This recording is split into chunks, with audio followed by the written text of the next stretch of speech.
شیعہ اور سنی کے مابین جو باہمی اختلافات ہیں، اس اختلافات میں سے پہلی چیز جو ہے، شیعہ حضرات کا یہ عقیدہ ہے، یہ نظریہ ہے کہ حضور صلی اللہ علیہ وسلم کے وصال کے بعد یا حضور اس دنیا سے رحلت فرما گئے تو تمام صحابہ کرام کے باہمی صلاح و مشورہ سے حضرت ابو بکر صدیق رضی اللہ تعالیٰ عنہ کو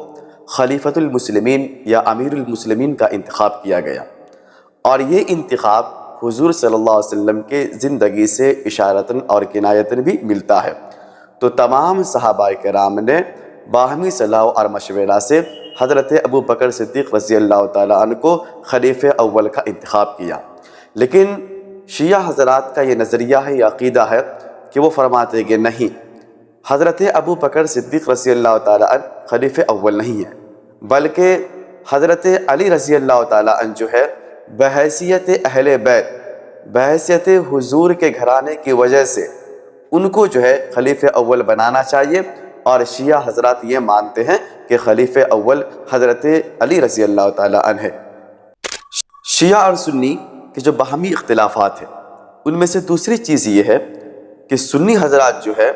تمام صحابہ کو عادل مانتے ہیں، منصف مانتے ہیں، انصاف پرور مانتے ہیں، قابل احترام مانتے ہیں، لائق تعظیم مانتے ہیں، اور دین کے امین مانتے ہیں۔ اور اللہ کے نبی نے فرمایا کہ ہمارے سارے صحابہ جو ہے ستارے کے مانند ہے،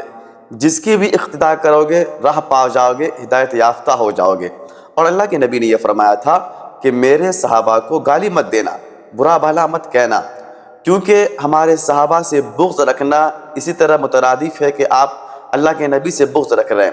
اور اللہ کے نبی سے بغض رکھنا اس طرح کے مترادف ہے کہ آپ اللہ سے بغض رکھ رہے ہیں، اور اگر آپ جب اللہ سے بغض رکھیں گے تو ظاہر سی بات ہے کہ آپ کا انجام خیر نہیں ہوگا۔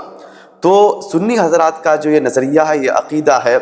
کہ تمام صحابہ امین ہے، صادق ہے، عادل ہے، لیکن شیعہ حضرات جو ہے وہ تمام صحابہ کو لائق تعظیم نہیں مانتے، بلکہ چند مخصوص صحابہ کو وہ لائق تعظیم مانتے، قابل احترام مانتے ہیں۔ تو شیعہ اور سنی کی جو دوسری اختلاف ہے وہ یہ کہ وہ چند صحابہ کو مانتے ہیں اور ہم تمام صحابہ کو مانتے ہیں۔ شیعہ اور سنی کہ جو باہمی اختلاف ہے، ان میں سے تیسری چیز کیا ہے کہ سنی حضرات کا یہ عقیدہ ہے، یہ نظریہ ہے کہ امام ہونا یا خلیفہ ہونا یا اسی طرح سے سیاسی ذمہ داری ہے یا ملی ذمہ داری ہے یا دینی ذمہ داری ہے، اس کو ادا کرنے والا کوئی بھی نیک آدمی یا با بصیرت شخصیت ہو سکتا ہے، اس میں کوئی ضروریات کی بات نہیں ہے۔ لیکن شیعہ حضرات کا یہ عقیدہ کہ نہیں، امام ہونا یا امامت کے عہدے پر فائز ہونے والا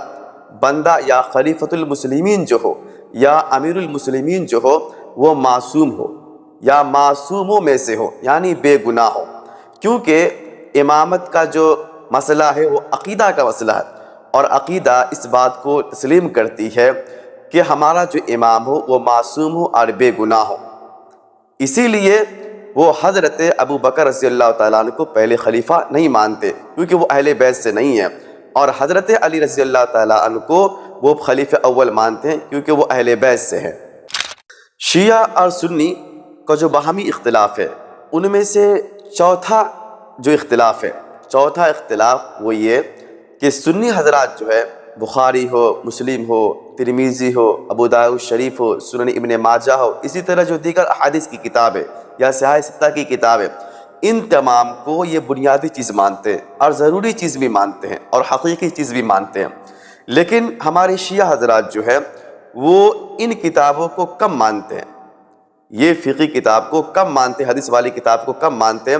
وہ اپنی کوئی حدیث کی کتابیں جیسے الکافی ان کو زیادہ تر اہمیت دیتے ہیں۔ تو یہ چوتھا جو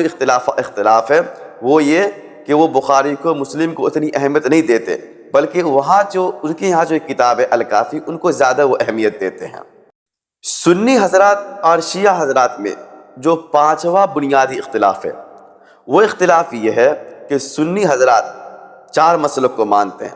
حنبلی ہو، شافعی ہو، مالکی ہو، اسی طرح حنفی ہو۔ زیادہ تر لوگ اسی چاروں پر فالو کرتے ہیں، لیکن شیعہ حضرات جو ہے ان تمام پر کم عمل کرتے ہیں۔ ان کے یہاں فقہ جعفری ہے، فقہ جعفری ہے ان کو زیادہ تر عمل کرتے ہیں اور زیادہ پروٹوکول دیتے ہیں۔ تو پانچواں جو اختلاف ہے شیعہ اور سنی کے درمیان وہ کتابوں کے لے کر اور امام کو لے کر، تو ہم لوگ جو ہے یعنی سنی حضرات جو ہے امام ابو حنیفہ ہو، امام شافعی ہو، امام مالک ہو، امام حنبل ہو، ان تمام کو مانتے ہیں، لیکن ان کے یہاں جو امام جعفر کو زیادہ مانا جاتا ہے۔ شیعہ اور سنی حضرات کے مابین جو بنیادی اختلاف ہے ان میں سے چھٹا جو اختلاف ہے وہ اختلاف یہ ہے کہ سنی کے جب اب اذان سنیں گے ان کے کلمات سنیں گے وہ مختلف ہے، شیعہ کے جو اذان کے کلمات ہیں یا الفاظ ہیں وہ مختلف ہے۔ اسی طرح سنی جو ہاتھ باندھتے ہیں ان کا مسئلے الگ ہیں، اور جو شیعہ حضرات ہاتھ نہیں باندھتے ان کا مسئلہ زیر بحث ہے۔ اسی طرح سنی کے یہاں جو نکاح مستقل کیا جاتا ہے ان کا مسئلہ الگ ہے، لیکن ہمارے شیعہ حضرات کے یہاں جو نکاح کے نام پر متعہ کیا جاتا ہے ان کے مسائل اور ان کے جو اختلافات ہیں وہ زیر بحث ہے۔ تو یہ آپسی کچھ اختلافات ہیں شیعہ اور سنی کے درمیان، کچھ اجتہادی یا نظریاتی یا فقہی اختلافات ہیں، لیکن شیعہ اور سنی میں جو سب سے اچھی بات یہ ہے کہ قرآن مجید پر شیعہ اور سنی حضرات دونوں متفق ہیں، اللہ کے نبی رسول کریم صلی اللہ علیہ وسلم پر اور ان کی شخصیت پر دونوں حضرات متفق ہیں، اسی طرح نماز پر، روزہ پر، زکوٰۃ پر، حج پر، ایمانیات پر، اخلاقیات پر دونوں حضرات متفق ہیں۔ بس